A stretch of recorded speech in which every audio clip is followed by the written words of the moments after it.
forget what you've heard about Vietnam. Let's find out what it's really like.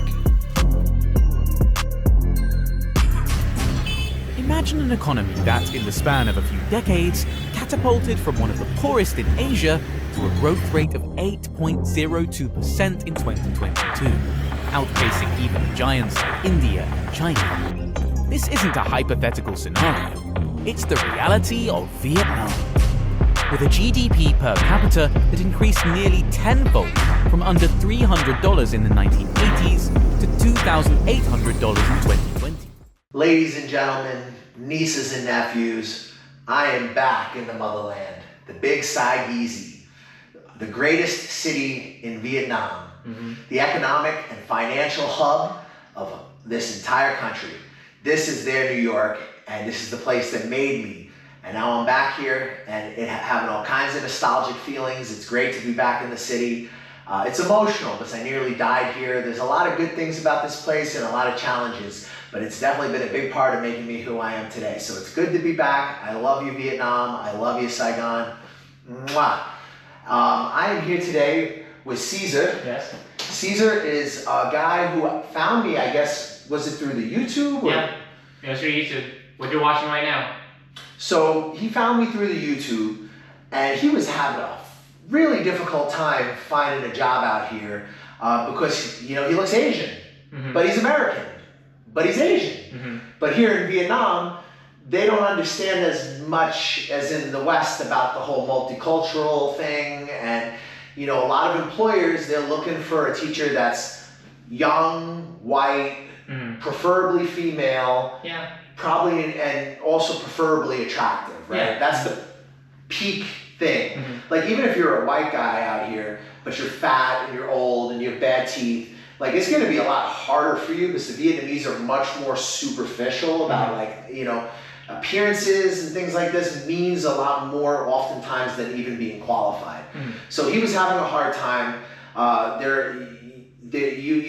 long were you here? Tell us a little bit about give us some background about your situation before you encountered me. Okay, so I came here because, well, I came to Vietnam out of a situation where I didn't have a lot of money. I was forced to make a move, and I decided to take a chance coming over here. So that was already putting me in a certain spot.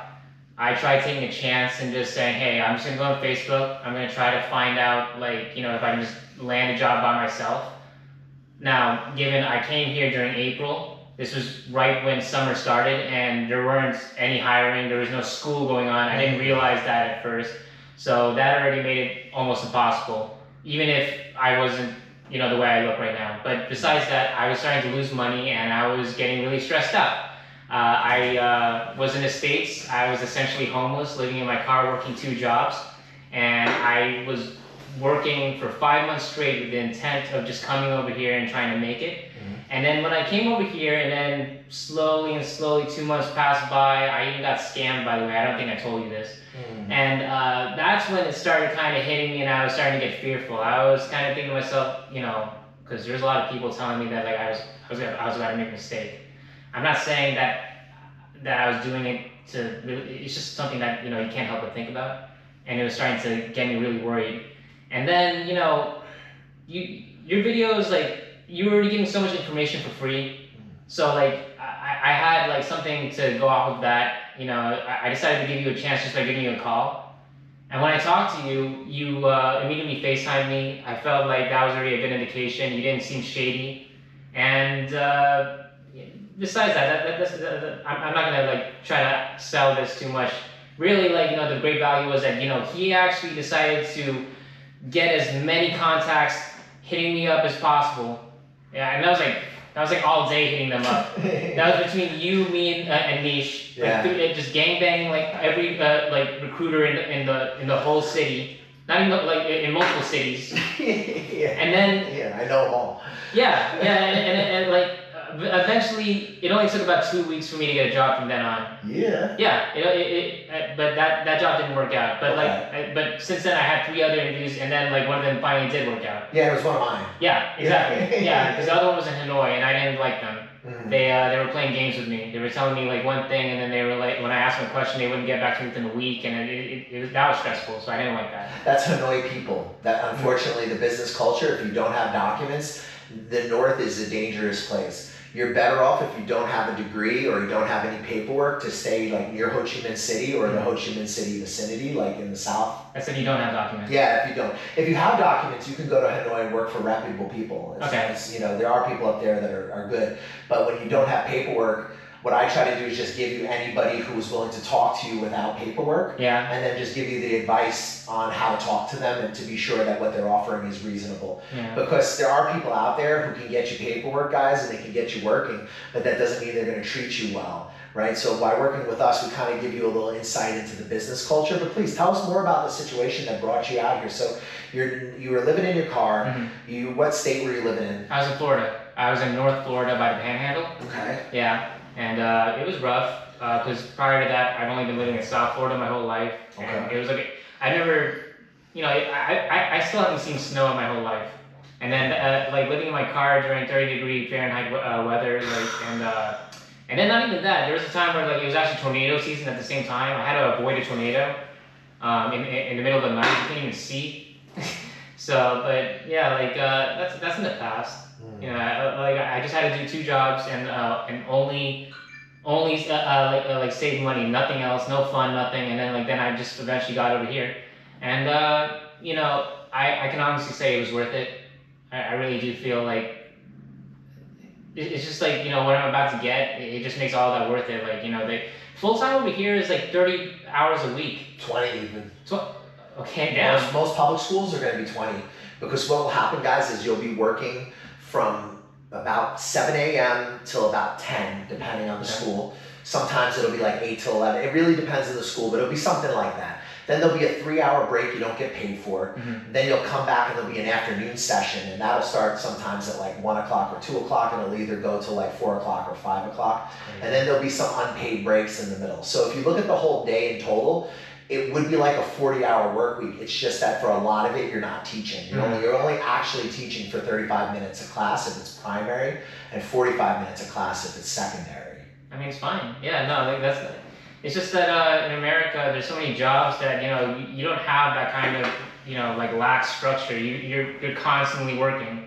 I've had like jobs where I was like working at Amazon, just, you know, like packing trucks like for 5 hours straight, and it was hot. And there's like no breaks, nothing. It was heavy ass shit. Like, you know, like I feel like, well, this is like a very specific thing, because when I talk to the locals around here, the actual local Vietnamese people, they actually don't believe that I'm going to be paid that amount. They think I'm getting scammed.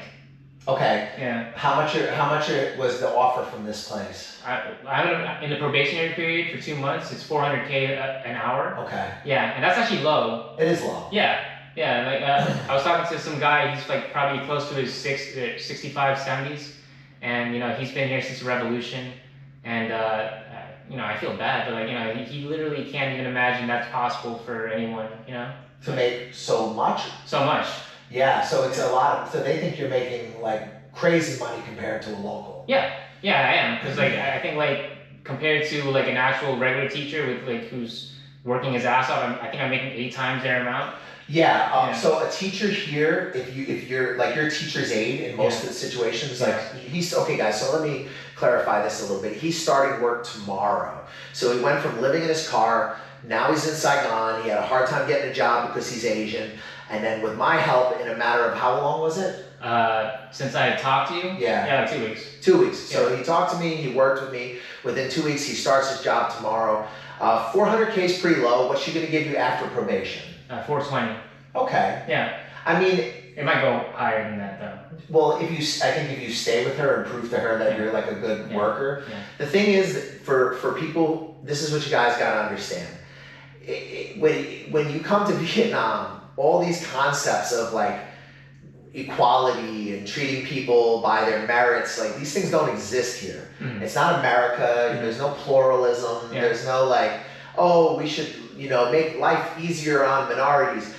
Here, if you're not one of them, and they'll tolerate you if they think you're useful, but largely they don't really want you in their society forever. They want you to come here, work for a while, and leave, right? So The mindset is not like the West. So I know some people, will have like a problem with that, but it's Southeast Asia and it's not going to change. Like if you come out here and you think you're going to like change the Vietnamese or like introduce them to like, your value system, like that's not going to happen here. So I'm just going to be very frank in how I talk about this today. And I'm not saying I agree with it. I think you should treat people based on their merit, not on their skin color or their ethnic background. I think it's one of the beautiful things that we do right in America generally. Like if you think about it, like where else in the world can foreigners, ethnic minorities own land, own property, open up a business in their name, I find that out now. Yeah. Become a citizen. That's not going to happen here, guys. Like you're never going to be a citizen. You can't put a house in your name. You can't own land. You can do it through a Vietnamese company, but you're never gonna have rights here. Doesn't matter if you live here for 20, 30 years, you speak the language, you're never gonna be one of them. So you need to adjust to their mindset.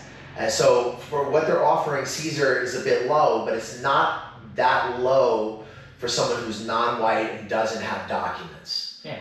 Right? Because he's still a US citizen.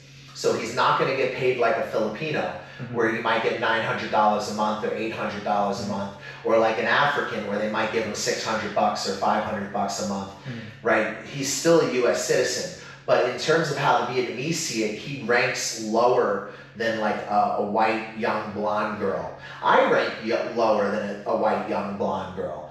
But I'm in good shape, so I'm a white guy from America and I'm physically fit, so I was always able to get good jobs. But Mish, my wife, she's a young girl. She's got darker hair and darker skin, so she doesn't totally tick the points. But young American girl, everybody wants her. She's in the highest demand that you can have.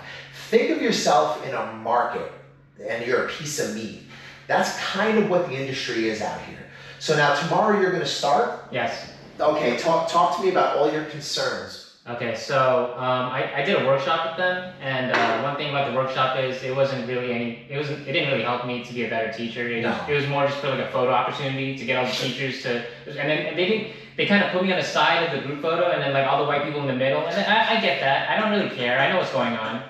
But so in terms of what I need to actually do my job, I think just asking you questions about the first day is the most important, and then from then on I can just like kind of do my own thing. Well, let's do that for everybody so they have a chance to kind of see what it would be like for someone who's about to start work tomorrow and working with us and his concerns, and I'll try to answer them the best that I can. Okay, so I just got my schedule. I'm going to be teaching primary age students, and then that is grades 1 through 5.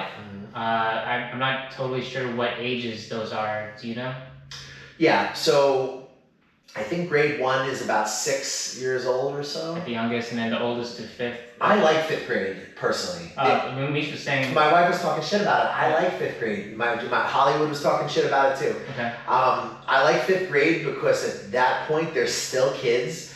Games still work. Okay. Points still work. Okay. And they're not little assholes. Like by the time they're in high school, I heard they were. A lot of them, they're brats. Yeah. It's a little different. Okay. Like a 16-year-old who will never learn English. Yeah. He will be a Grab driver. Okay. He will earn $1 per delivery, pretty much for the rest of his life. Right.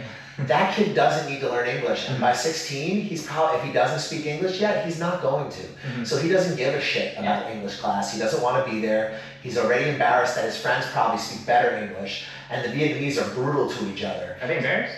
Oh, they're so shy, bro. Huh. They're so shy about it, and because they're terrible to each other. Like if one of them gets even something slightly wrong, the entire group gangs up on them and tells them how stupid they are. That's kind of fucked. All right. Yeah, it's pretty counterproductive, but you'll see as you do it. That's cool. I like grade 5 because they're still kids. They still want to play games, and so here's the thing.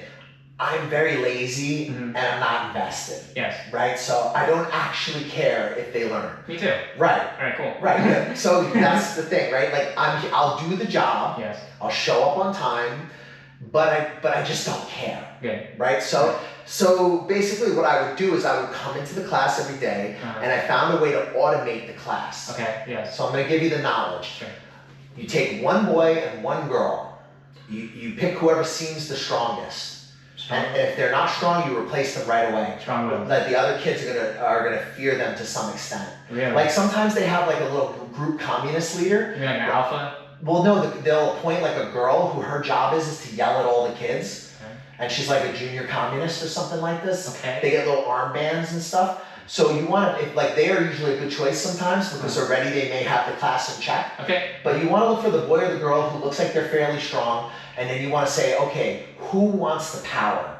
And they're all going to be like, me, Okay. right? So you pick, like I said, the one you get a sense that this kid might do the job and the others will respect them. Okay. So then you put them up there and say, okay, you pick the game, Okay. you pick the kids, you pick the words, Oh shit. and I'm going to supervise. Oh, so it just takes the responsibility off me on I that. did nothing all day. I would sit there and do business on my phone, and I would have the kids teach the class. Do you give the set of games to choose from? Yeah, we played the same game every day for years until it got too violent, and then I had to change it. Okay. So originally I was doing a game called Slap the Board, Okay. or as I like to say, Slap the Bizord. So basically what we do is you put 4 columns onto the, oh sorry, no, that's the writing game. Okay, so for Slap the Board, you just take the vocabulary from the book. So by law, you can only do 1 page from the book per class. Sure. Okay. And usually if it's 5th grade, it'll have like 6 words maybe and a paragraph, and like I would just read the page, have the kids read the page, then I do Who Wants the Power, then I pick the boy and the girl, and then we would play Slap the Board where I write like 6 words on the board, and the team 1 versus team 2, team 3 versus team 4, and then you can have like a death match at the end. And then what I would do is I would say duck, and then they would run up there, and the first one to slap duck wins the point. But it would get crazy, and they'd start scrapping and pushing each other and fighting. So what I did was I changed it to throw the sticky ball at the word. But I did that every day, probably for 4 years. Are you giving like a prize to them? Why are they fighting so hard? Points. Yeah, points. They get points. It's just fixed. It's just like. Their team wins. Sure. Our team is the winner. Okay. And like sometimes I would bribe them with like the cheapest candy. Okay. So like the winners, I would throw candies to them. Okay. And that would be like the way that we reward them. Okay. For whatever. So you can either chuck them a candy, or sometimes you can just like give them points and that's enough. So I was very, like I said, not invested. Okay. So I pretty much played Slap the Board every day, until it got out of hand. And then I changed it to throw the sticky ball at the word, which is the same game, but instead of slapping the board, you throw the sticky ball at the word. So if the word is duck, you throw the sticky ball and hit duck. Okay. So guys, like I said, I was not exactly a teacher who cared, right? And I think that is actually for the best. Like I think like if you care too much in a place like Vietnam, you can get yourself into a little bit of trouble, because again, what you think the job is and what these TEFL courses try to make you think the job is not what the job is. And we were talking about a little bit about like the racial hierarchy, and Caesar was like, man, I think I actually rank below black people. I still think that. From America. And I'm saying, well, it's possible, because in Vietnam, what a lot of the parents will think is that they grabbed a random Vietnamese person off the street because, Caesar looks like he's from Southeast Asia, so they think he's Vietnamese. And the parents don't have any level of English, so when they meet him, they just think the senator is trying to scam, and they got a random ass Vietnamese person who's pretending to speak English, right? Or they don't know. Maybe he speaks some English, but he's not a native speaker, even though he's got a U.S. passport. It's a little hard sometimes to get this across to these people. So I was telling him that it's much, even though he's not at the top of the hierarchy, or like someone who's black from America is maybe not at the top of the hierarchy, you're still from America, so you're nowhere near the bottom. The bottom would be like Bangladesh, Nigeria, Black South African, people from even India, which is not a top choice, is still higher than a lot of places. Even a Filipino, someone from the Philippines, not Filipino-American like you, but someone from the Philippines with citizenship from the Philippines would still rank far higher than someone from Syria or Morocco. So there really is like a market value for the foreigner here. I think what really fucks me is that I don't have a degree. So if I had a degree, then it'd be a totally different story. But it's like, I guess it's like a hierarchy of like people without degrees is what I'm talking about. Because I'm just, my only leverage is the way I look and sound, I guess. But my question that I want to go into is that, like, because we're talking about like how the parents will care somehow.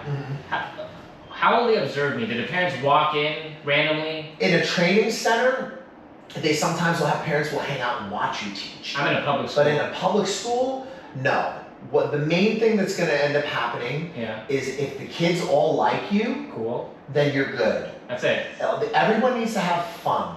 Okay. Right? Okay. The kids are not there to learn English, they're there to have fun. Good. My friend who's Vietnamese, he's a father from Jiu-Jitsu, he even explained this to me. He said, listen, we don't send the kid to the foreigner once a week because we think he's going to learn English. We send it so it's like a treat for them because they get to be around the foreigner and it's something new and exciting for them, right? Because they don't see too many foreigners. So I'm a babysitter.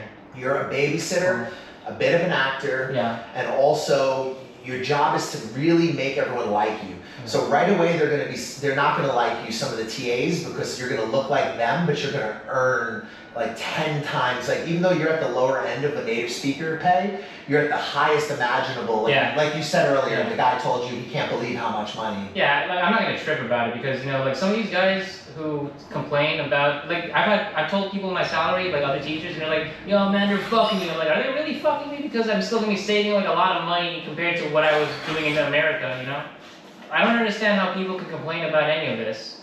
I feel like this ties in with what you were saying, that like if you take things too seriously, like teaching the kids for real, when it's obviously not supposed to be that, people are trying to pretend like it's actually education. It sounds fucked up, but like I don't think the education in America is good anyway. So no, it's not much better unless you can go to the best private schools. Yeah, like we can try fixing the world after we fix ourselves. We need to actually make our own money, and then we can fix the system from inside. Like hopefully, if you still give a shit.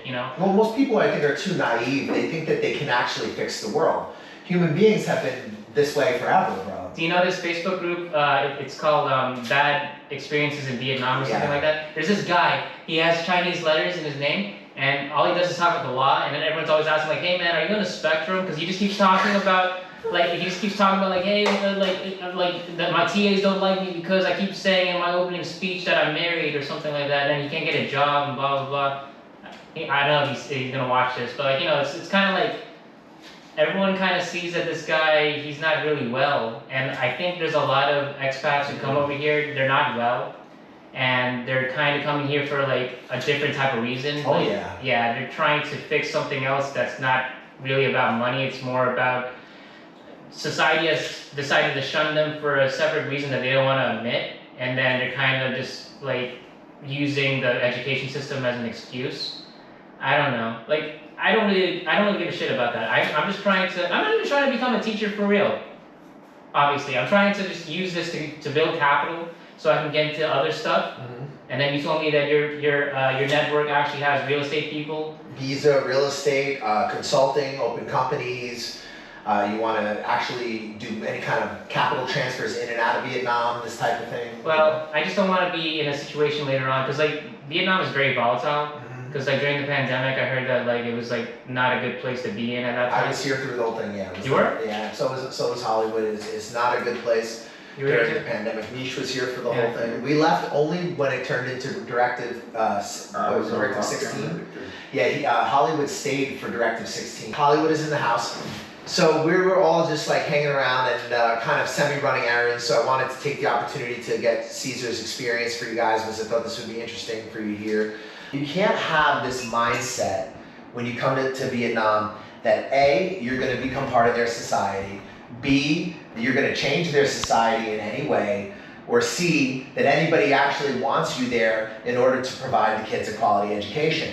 If it was about education, you would have a degree and you would probably have a teaching accreditation from your country and you would work in an international school where you'll have like academic narcissists from other countries as your fucking boss. Not Vietnamese people. You'll have some white kid from England with a master's degree will be your boss. I feel like it's almost like to the government's benefit that the children and generations learn English as slowly as possible.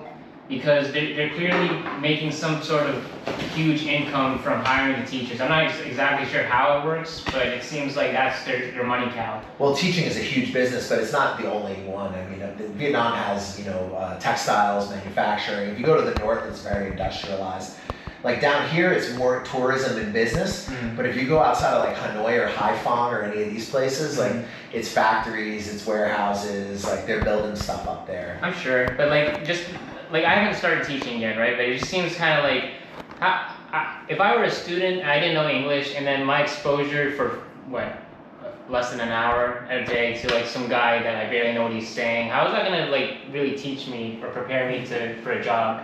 Yeah. It just seems like a flawed, like I don't know, what do you want to call it? Well, I always say they don't teach proper English here. First of all, they teach Oxford English from the UK, so instead of saying mom, you get flashcards to say mum, you know, things like that, which will confuse them a little. I always correct it to English. But Unless I go to England. So there's some of them do, but they don't. So yeah, man. Like, so I guess I would say for your first day, what you should do is you should come into class and bring coffee and gifts for the TA. Hi, I'm going to be your new teacher. Bring one for every TA that you have in case you have different ones for every class. Like try to bring them like a coffee or bring one a coffee and bring one like a gift, right? Or something like, oh, you don't have to do it your first day, but do it. Okay, I just don't have a lot of money. But do it at some point. No, like what I'll across the street from my school, there's like a 7-Eleven. If I see a teacher in there and they're right behind me, getting like a tea, I'll buy it for them. Yeah, things like that. Okay. I brought in presents once. I don't remember what it was, but it was like cheap body washes or something. Okay. I think I don't even know how Amish got them. I think somebody like might have given them to her, so we gave them to them. Okay. And like teachers that hated me suddenly were like loved me. Yeah, I did that in Bangkok. I bought some cheap stuff from Bangkok, gave it to my teachers. Okay. I mean, yeah, I wouldn't argue, or no, I wouldn't like even like think of. I would just follow what you're saying if I had the money. I don't know. Eventually. Wait till your first paycheck, and you don't have to break the bank to do it. Yeah. You can buy them Cafe Suadal for like 50 fucking cents, and they're gonna be stoked on that. It's about you doing something nice for them. Yeah, I got you. And also about telling them how good their English is. Okay. Even if it's not. Okay. Wow, you speak really good English. Do you need any help with your homework? Okay. Yo, I used to sit in class doing my TA's homework. Yep. While she would make all the kids shut up. Yep. Like, you're still studying? Well, no, she would just say, everybody shut up. No, they all sit in class, and then my TA sometimes would be like a college age girl. Yeah, sometimes it would be a middle aged girl. Or night school or something, right? Or a guy occasionally. Yeah. The guy teachers a lot of times were the best. Yeah. Like I had a couple guy teachers that were really good. Some of the female teachers will hate you. Why? Because they're making $200 a month, and you're making like, you know, $1,600 to $2,000. Like, same for the guy teachers too? Yeah, but the dudes aren't as like weird about it sometimes. Really? Like, I mean, unless like you do something to piss them off, but most of the time they're pretty cool. They just want to like talk to you about whatever. That's like, cool. Sports or something. I thought the guys would be jealous because we're like, you know, like comparing, you know, dick sizes or whatever. No, not really. Very cool. Most of the guy teachers I had were pretty good. I've had a few female teachers who hate me because I think I remind them of like their husband or something. But when you get young college age kids, they're great. They're the best. They don't know any better. And they're cool. They just want to like have it. They want it to be easy. The kids want it to be easy. And if you want it to be easy, it's going to be easy. The problem you get is that sometimes like I used to get these teacher aides. Older teacher aides that are old school. Exactly. Yeah. She would want me to do what she does. She wants me to yell at the kids and bang on the desk with the wood. And I'm just not gonna do it. Yeah, I hate the wood. I don't care. I'll put earplugs in and fucking text if they're gonna scream. And those are the worst because like I'll be at the cafe on break, they'll come in, or that teacher will come in and say, "Can you help me with my English?" And you'll do that for a month, and then you'll do one thing the next month they don't like, and you're out of that class. Yeah, as soon as they don't like you. So the thing is gonna be hard for you, and that's why I was saying like it's not so bad what she's offering you. Because I already know like the challenges she's gonna face in order to get a school to take you. Yeah. But basically like if I get an old TA, give her coffee. Just be anything nice. Okay, Gifts of any kind, compliments. Okay. How can I be helpful? You're the boss. Just tell me what you need me to do. Sure. Yeah. You know, that kind of thing. It's her show. Yeah, she's gonna try to like almost like take over. Basically. Some will. Yeah. Some don't give a. Some will sit there and they'll just go in their book and they'll start writing whatever work they need to do for the day. They'll sit in the back of the room and they won't even help you. They won't translate. You'll have to ask them, "Can you please translate this for me?" And they'll get upset, and so you don't even ask those teachers. Yeah, if they seem like that, just avoid them. But okay, so that would be the worst case scenario the first day tomorrow. So like if that happens, well, what happens?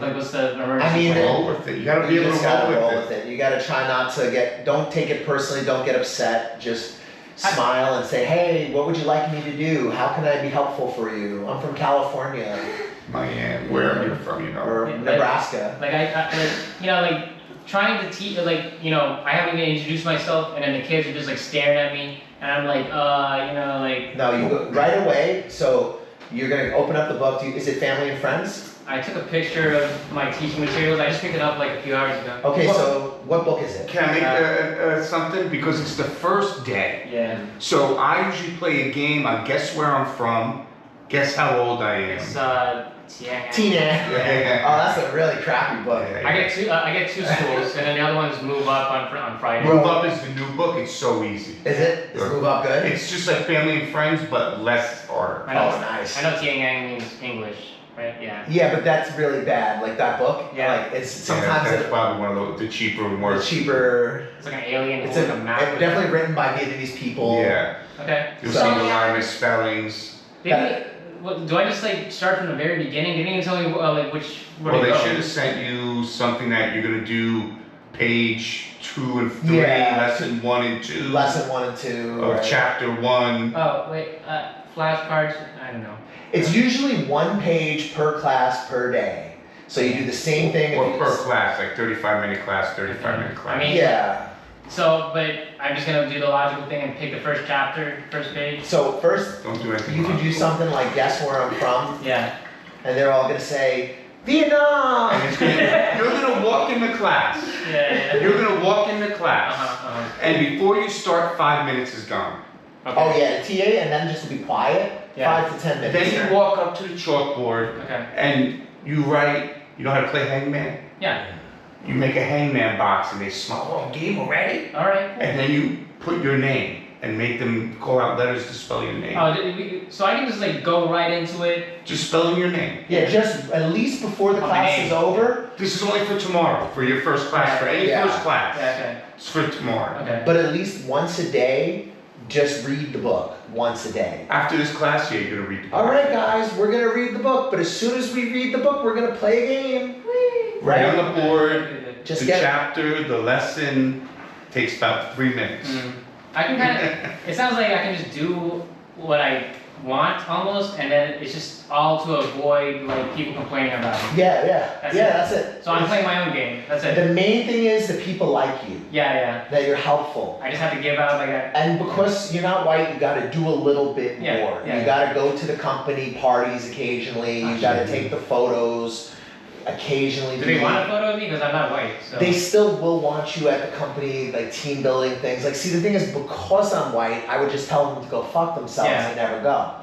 And they would just take it because they need me more than I need them, right? But the difference, it's all about power dynamic. The difference between a job in the West and a job here is how much money are they gonna make on you determines how much of your bullshit they'll put up with. I heard that really they want us more than they let on. So Yeah. it's all smoke and mirrors. It's kind of like a weird abusive relationship where they're just like kind of gaslighting you into thinking that you're not anything. Yeah, they try that. Yeah. But there's a reason why you're still gonna get $4.20 an hour, right? Because they still are gonna make money on you. Yeah. So it's not like they wouldn't take you if they weren't gonna make money on you. So there is money that's being made on you. Yeah.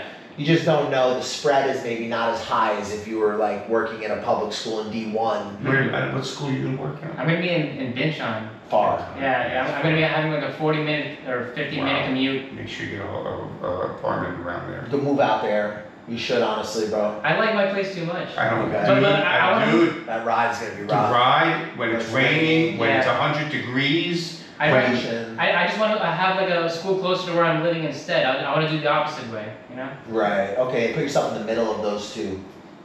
yes. Get an apartment that's like halfway to both. Okay, sure. That's the way you should do it, Okay. because then at least you're cutting down your time in travel, because bro, I'm telling And you. you're gonna order Grab or I don't know if you're I gonna got a have bike a now. bike. You got a bike I just got a already? bike a few hours ago. Okay. Yeah. I love Saigon, but there's a reason why I don't want to live here.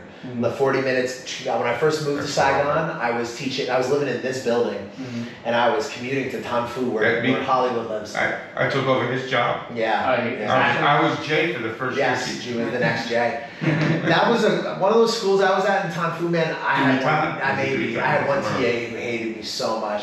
because she would want me to yell and scream at the kids, and she just didn't understand why I didn't do it. Like literally didn't understand, or yeah, no, she just because she just comes in and starts screaming, and everyone's afraid of her, and I'm like, I don't care. I just don't care. I'm not gonna ruin my voice and get a sore throat and get sick. Well, why do you want that though? That's what I think about that. I'm just like, the only time I think that I ever really bugged out a kid is like when they would like try to do weird shit, like kick down the door when I'm taking a piss. Really? Or like one of them tried sticking his finger in Jeff's ass, like shit like that. You know, like shit like that. Like when they would do things like that, I would bug a little bit on them. Don't touch me, you know, blah, blah, blah.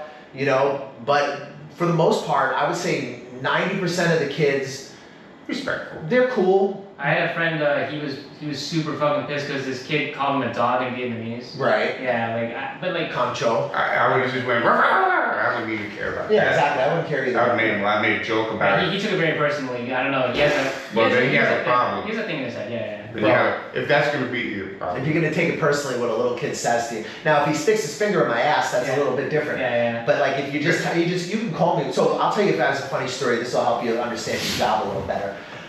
This was during the pandemic, and I didn't need to teach anymore. At this point, I was making money consulting. Like the best money I've ever made in my life.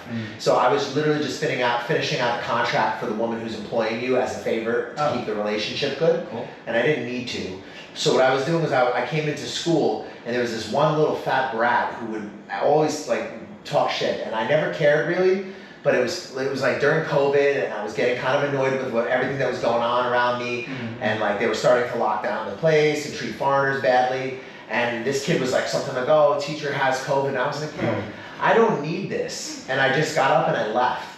And then I made it almost to the front gate downstairs, and a bunch of kids ran and said, "Please, teacher, come back." Really? And I was like, "Oh, okay." And so I came back upstairs. I felt bad, you know, it's hard to say no to a bunch of fifth graders. So they brought me upstairs. This kid was in the corner getting beat. What? The whole class was beating him. Yo, what? They had this kid in the corner. They were kicking him. They were throwing chairs on him.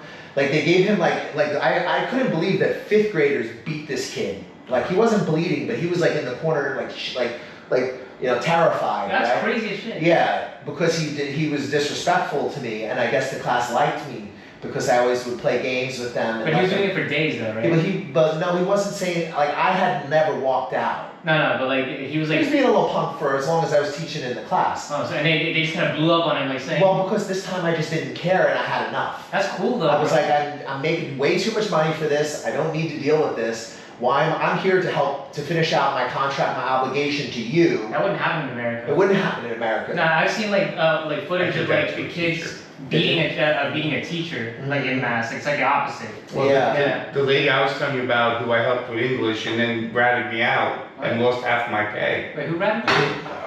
I taught her English at the cafe. Yeah. The older teacher we were talking about. Okay, yeah. And then 1 month later, she said she didn't like me, and I got. Oh yeah. And I was supposed to finish her last class. She was the last class of the schedule for me to finish. Well, that's a teacher. And I went in there and I said, "You're a bitch. You're a loser. These kids hate you," and I walked out. Yeah. So when I say I'm disinterested, I don't want to seem totally heartless. If the kids wanted to learn and they wanted me to do something specifically, I would always do it. I will be helpful however you need to be helpful. But what I'm not going to do is I'm not going to scream, I'm not going to yell, I'm not going to bang on the counter. It's not productive. Well, I don't care enough. Like, you know, like if you care that much about 60 kids that you're never going to see again, you're going to have a very hard time in this business. It doesn't really work though. What's the point of that? Well, you can do your job, you can be competent, sober, but you can't make people learn English if they don't want to learn English. What I kind of do is in the beginning of the classes when I start teaching, if you want to learn English, move up. If you don't, sit in the back. And just be quiet. Right. That's pretty simple. Yeah. Just don't bother everybody else. Yeah, okay.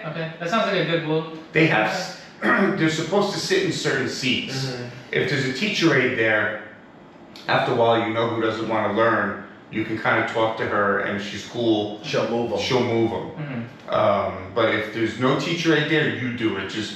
after maybe your third class, you'll know who's the troublemakers and Should I? who wants to. Okay, so like, should I prioritize? Like, I have like scenarios in my head.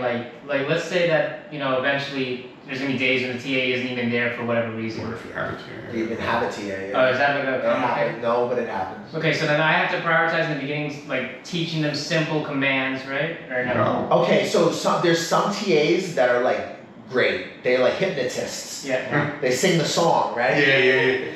We will sit in our seat today or something, and all the kids are like, and they sit up, turn around, sit down, and shush, right? They do shit like that, so they brainwash them.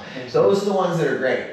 The other ones are the ones who have the megaphone and their big piece of wood, and they'll just yell at the kid on the megaphone and slap their and it's just there's so much distortion that no one can hear you. You can't hear anybody else. All the kids are screaming at the same time. And you leave with a headache.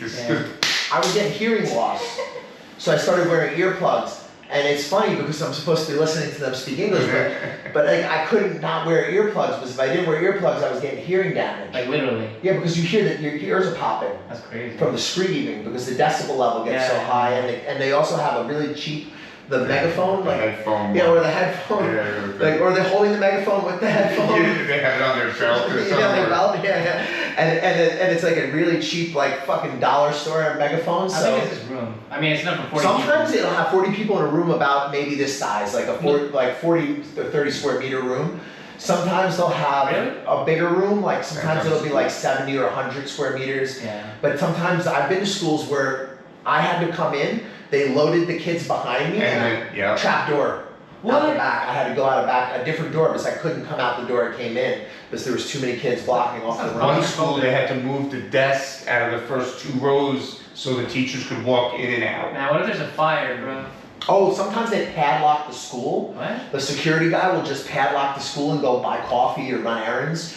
And like, you can't get out. So like, if the school is burning, like you have to scale the gate that has like spikes. Yeah. And like, Just jump over the kids. throw one of the kids on the spike and jump over.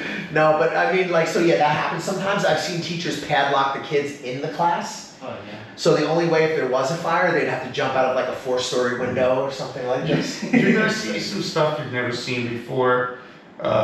Just try to have a straight face. You might have teachers that karate kick roundhouse kids. I mean, Smack kids off their chair. Oh, yeah. Like, what? yank their ear. Like, I mean, to the point where you feel horrible. Like, don't say nothing. Yeah, don't get involved. Do they hit the girls too? If it's a girl, they'll hit them, but usually a guy won't hit a girl. But The ladies will. The ladies will. If there's a male teacher. I feel some kind of way when it's girl getting hit. Sometimes it's stupid. Sometimes it's like she has like a very soft ruler, like the rubbery ruler, and she just hits their hand with it. And then I usually go up behind them and have her hit my hand. Yeah, never hit my hand. Yeah, like sometimes it's not that bad. Teacher, can I have one? And then the kids laugh. Yeah, but the ones that are a little nuts, like I've seen one TA. Like one of the kids, okay, so there's a lot of since they don't make any money, there's a lot of hustle. Mm-hmm. So the parent, the TA will be teaching the kids. She'll go up to the parents and be like, "Well, little Wing is failing in science. Mm-hmm. What are we gonna do about that?" So they either give her some money or they'll send him to her little training center at her house where she gives them extra teaching after school. Yes. So she's making a lot of side hustle on that, and sometimes also bribes, like especially Teachers Day and stuff. Wow, so there's just straight up bribes sometimes. Oh yeah, because Junior's failing and like he needs extra help. Oh, I'm starting to realize why my parents were trying to like, okay. It's Asia style, bro. Yeah, no, like it didn't work in America, and I always wondered like, why is my dad always like giving gifts to all my teachers and stuff? He's trying to buy them. He was giving gifts to my dentist. It was weird. I don't know why. Like he was giving gifts to like everyone. Because probably in the Philippines, if you don't do that, you might not get the best service. Yeah. So it's kind of like the same mentality here. Like the TA, this is how she gets money. Yeah. So they're gonna give gifts, and also it's part of the culture. When you do business, you give gifts and you give compliments. Okay. So like you here everything's about appearances. Mm-hmm. So if you make somebody look good, you're like gold. Mm-hmm. You can do no wrong. If you make them, you want to give them face. It's like another type of currency. Yeah, but if you take away face, you're really in trouble. Like people melt down and go crazy, and like you can lose your job very easily if you embarrass somebody. So is this more applicable to me because I look like them? no, this is just how they are. It's just the culture. But because they perceive white people as something different from They them. might be a little more forgiving of us because they would assume we don't know. Yeah, or they're just separated. Like I don't know if like they even treat you the same, essentially. You know, I've had a mixed bag. I've had TAs that are really good to me, and I've had TAs that are really bad to me. Yeah. I mean, It's potluck. Yeah. it's just what you get, and you just have to deal with it. Because like it feels like they don't necessarily value your opinion. In Binchan, they're gonna treat you better because there's nobody willing to go there. Okay, that's good. That's what I wanted before when I was desperate with like going to a province. Like Bien Hoa, Yeah, Onai. Yeah, I was almost gonna go to Bien Hoa too. Yeah. Yeah. But this is better because this is more. I like what you said. It's still in the city. It's just Yeah. it's the outskirts. Yeah. But if you live out there, bro, you get a condo out there. Like Or you'll nice live way better. 2-bedroom with a Yeah. pool It for didn't like look too bad. I just came from there. Yeah. $6 million out there, bro. $7 million. Oh, it's so cheap, bro. Dude, I was in town food, 4.5 million. Oh yeah. He didn't have a condo, but he had like a good service. I had a nice studio apartment. I don't even know what temple it is.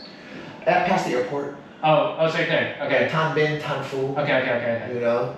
Do you know where Aeon Mall is? I think so. It's like out by Aeon Mall. That's the one that's by the airport, right? Past the airport. Yeah. That's where he teaches. That's where I taught when I first started. Mhm.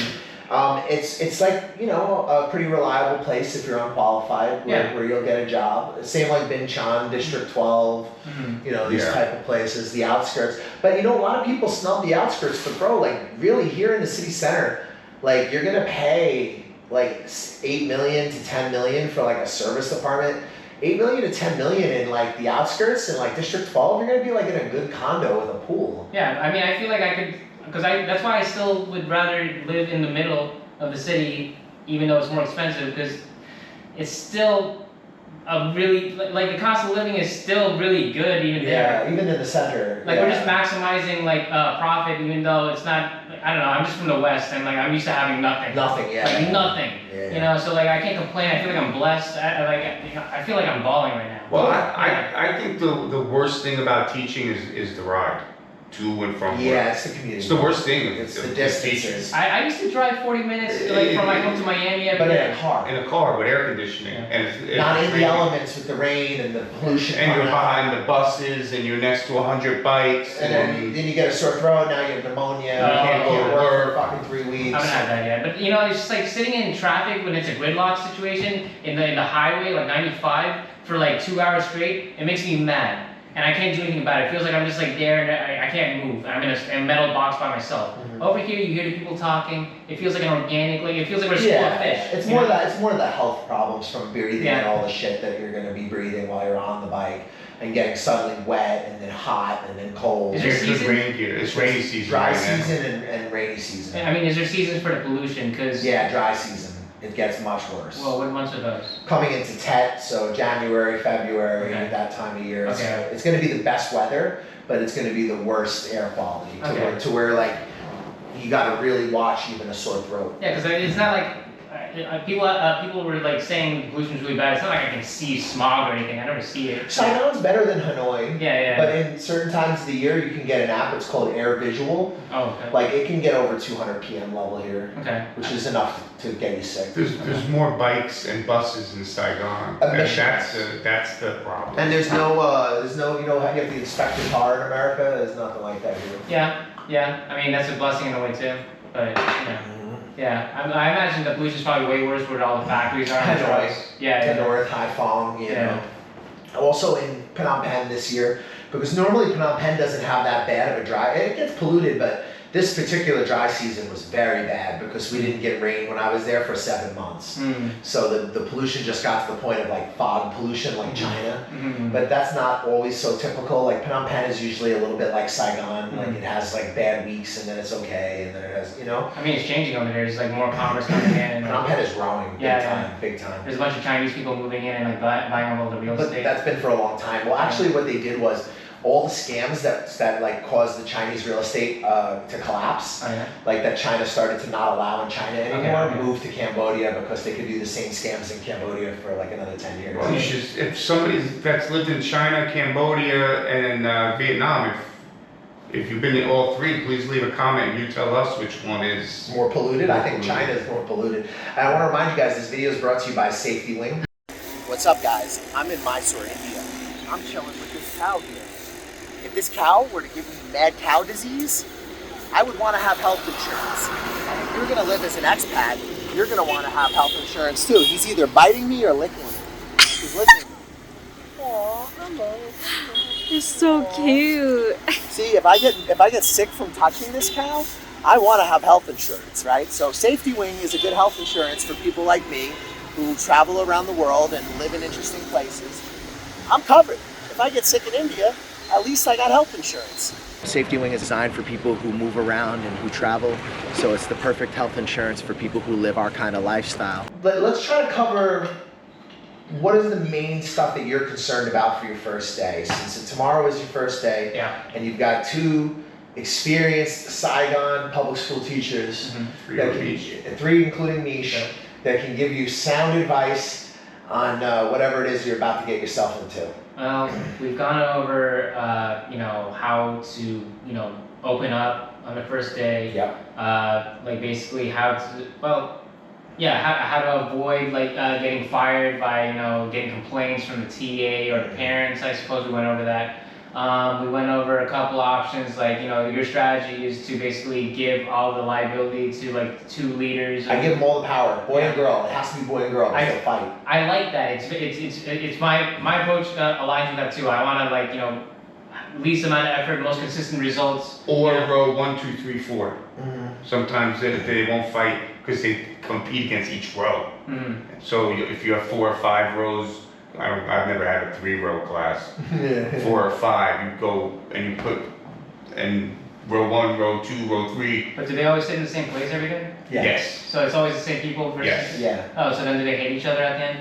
They get competitive. But you could do that instead of one day and then do the other one. I like the boy girl more. Yeah. But just to switch it up maybe once a week. I like boy girl just because if you pick a boy, the girls get mad, and if you pick a girl, the boys get mad. So it just solves that problem. Right. And then the other thing that I like about it is that I don't have to do anything. Yeah. So the kids do everything, and let's be honest, the point is to have them speaking English, not me. Yeah.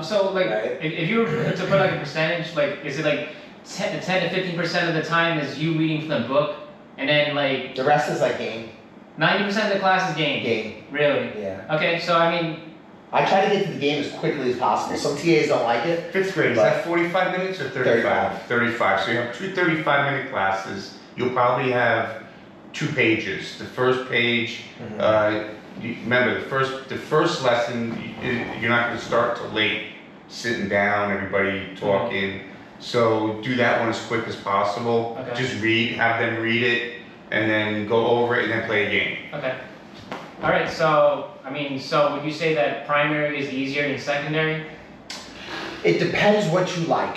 So secondary, middle school can be a little bit more attitude, but it's still not too bad. And then high school, I didn't like it, but I know people who do like it. Okay. So it depends. Yeah, people were telling me they like it, so I didn't like it. I don't like high school. I would go into there and half the class, most of the class, I had one high school class where only one kid spoke any English. Okay.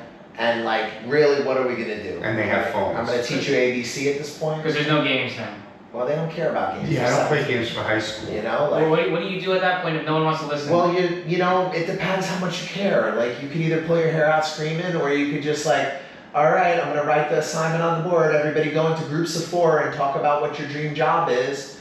And then if they don't do it, and I just have them write. But my real question is, what do you do to satisfy the faculty or satisfy the parents to make them believe that you're? You don't have to satisfy the parents. It helps if you're good looking. Okay. Just dress good, smell good. Okay. You have to satisfy the TA. Make the TA like you. Okay. Offer to do her homework if she's in school. That's the same thing, right? Yeah. Right? It's the same. It's same thing minus games. So it's less bullshit. You're actually acting less because it's more out in the open and no one gives a shit. So what you can do is you can go in there for a high school and you can say, okay, today we're gonna list every type of industry. Okay. Right? Okay, so we have textiles, manufacturing, give them some vocabulary for what is a country's industry. What is Vietnam's #1 export? Okay, I want to know in English, right? Obviously it's right. It'll be things like rice, electronics, like there's all, and they're gonna know, because the kids are relatively smart, right? And the ones who care will sit there and write, oh, well, Vietnam produces coffee, Vietnam produces blah, blah, blah. And the other ones will sit there and do nothing. That's fine. And who cares, as long as they don't make trouble. The problem is in high school, they have little attitudes, some of them will try to fight you. Put your food in your ass. I've never had it happen to me, but I've had TAs where they, not TAs, I've had other clients of mine who have told me stories of like kids trying to fight them and having like little shitty attitudes. That's not gonna happen in grade 5 or 4. Yeah. Now the only thing that's really bad about primary is grade 1. What? Really? No. I hate grade 1. I hate grade 5 and 6. Yeah, grade 1, high five, teacher! No, I figured that out. What, on purpose? Half a they're heart. sneezing, they're washing their hands. Half a heart. Instead of you give them a half a heart. Teacher, that's all you have to touch. Yo, I hated grade 1 because I would have classes of 60 grade 1s crawling on me, touching me, getting me sick, bro. Like they would sneeze and not wash their hands. Maybe in the whole school there's 1 bar of soap. There's like 300 kids. So like, high five teacher, next thing you know you got the chills, you're in the hospital. I mean, most Vietnamese people don't wash their hands anyway, though. So. Yeah, but you're not touching them. Okay, that's true. That is true. That's why people don't shake hands around here. Is that why? Oh, no, I don't think. I mean, some people do shake hands, it depends. But I would say that when they're very young, they want a high five. I would try to give it the fist bump or the elbow. You know what's weird? Because in these bathrooms, for people who don't know, we don't have toilet paper, so we just have the bum gun, and then we spray it, right? And then there's water on the ground, right? So we're already used to that. Okay, but then they don't wash their hands, and it's like this whole thing. You just have to get used to it. I like it. Bring toilet wipes with you. I like the bum gun. I think the bum gun I think toilet wipes is are- cleaner than toilet paper. It is, but it's all just in your mind. It's just Don't mental. use toilet paper, you use wipes. But the problem is the kids are not washing their hands, and they're used to the bacteria, and you're not used to the bacteria because you're from America. So your immune system is going to get wrecked in a way that theirs is not for the first couple of years. You don't think you'd be used to it by now? I'm used to it by now, Yeah, you but got- someone who just moved here is Yeah. not going to be It's used gonna to take it. I about don't get it. a year. I got crazy sick the first 2 years I Really? was here. Pneumonia, I ended up in the hospital with a blood clot in my stomach, Really? but from food poisoning, Oh. but like crazy food poisoning that laid me out in the hospital for 2 weeks, bro. Dude, blood clots are serious. Yeah, I could have I killed got a me. bunch of colds. I didn't get as bad as that. Yeah, Michelle had pneumonia. I was in the hospital. Oh, for real? Yeah, 5 days. Shit. Yeah, so that's why I say don't underestimate it. But It was that's fucked up. And that's when I was doing grade 1. Well, it wasn't that You have to be expensive. really though. careful Yeah. about grade 1. Yeah? Get to Yeah, America. grade 1, that it's just that they're gonna be all over you. That's the problem. And they're there's dirty. they're dirty and there's a lot of them. Did you have Safetywing back then? I didn't. No, we didn't. You're using Valve. We were using a local health insurance at the time. But yeah, so Wait, do I have insurance? I don't even know that. No one tells me anything. no, probably not. You don't have Because any. I'm sure you're getting paid cash. All right, actually, not even trying to make a joke. Like, how much is Safetywing again? Like, Not much. Like Okay. 67. I never have insurance. Because I never. Or something. I don't trust medical. I don't trust doctors in America. They cost too much. All they do is prescribe fucking medicine that's just addictive and it doesn't really even solve anything. So. I had a great doctors out here save my life.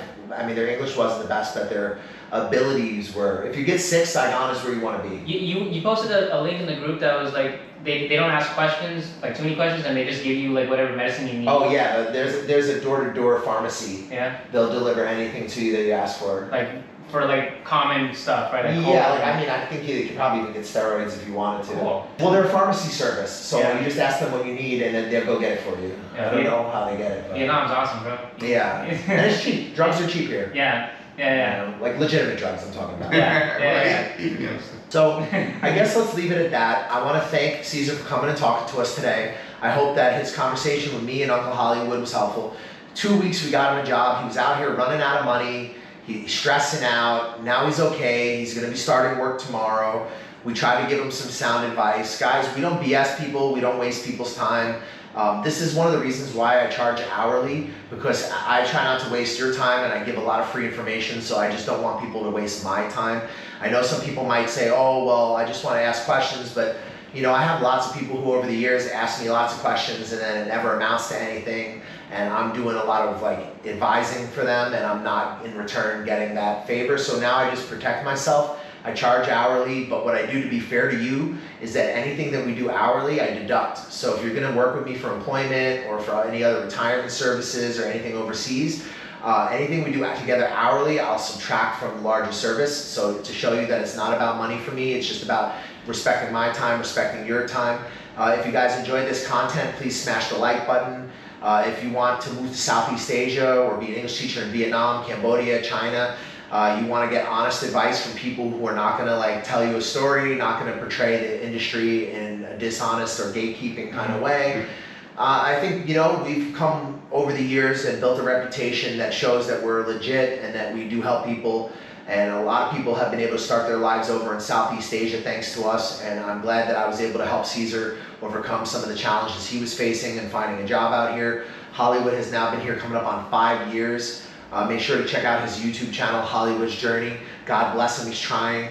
If you guys are thinking about moving to Southeast Asia, reach me on the fan page. A low amount of you guys who watch the videos are subscribed. So if you think that we gave you some value today, just take 2 seconds out of your day to hit that subscribe button and you'll make me a very happy bunny. Brush your face and wash your teeth, son. Reborn Abroad got me a job in Vietnam. Reborn Abroad got me a job in Vietnam. Years later, we're still friends, so hit us up. Reborn Abroad, they're legit. They got me a job. I'm pretty happy. Reborn Abroad got me a job in Vietnam. Reborn Abroad got me a job. Brush your teeth. Hey, what's up? I'm D from Canada. Hook up with the New York Nomad if you want a smooth ride into Vietnam or any Southeast Asian countries. Hey, my name is Aaron. Get in contact with the New York Nomads. If you want to get into Vietnam, hit them up. They'll get you in securely and professionally. Yo, this is Uncle Hollywood. I'm telling you right now, the New York Nomad got me a job. He's legit. Hit him up. Check him out. New York Nomad set me up in Vietnam. Yo, my man got me a job. Come to Vietnam. Hey, what's up, guys? You thinking about coming to Vietnam? You're not sure where to start. You've heard a lot of things online. You don't know what's true. You don't know what's not. We offer a consulting service where we help you get on your feet in Vietnam. We give you advice on negotiating contracts with employers. We help you with real estate agents, visa agents that are reliable and that you can trust. We help you get started in this amazing country and get on your feet. We help you get into different opportunities that might be more difficult for you if you were just landing in the country on your own. And we help you avoid a lot of the pitfalls and problems that you could have as a newcomer here. We provide you with reliable job recruiters, visa agents, real estate agents, and advice. If you guys are thinking about coming to Vietnam, hit us up for a consultation. We'll help you get started, help you get on your feet, and hopefully you'll love Vietnam as much as we do.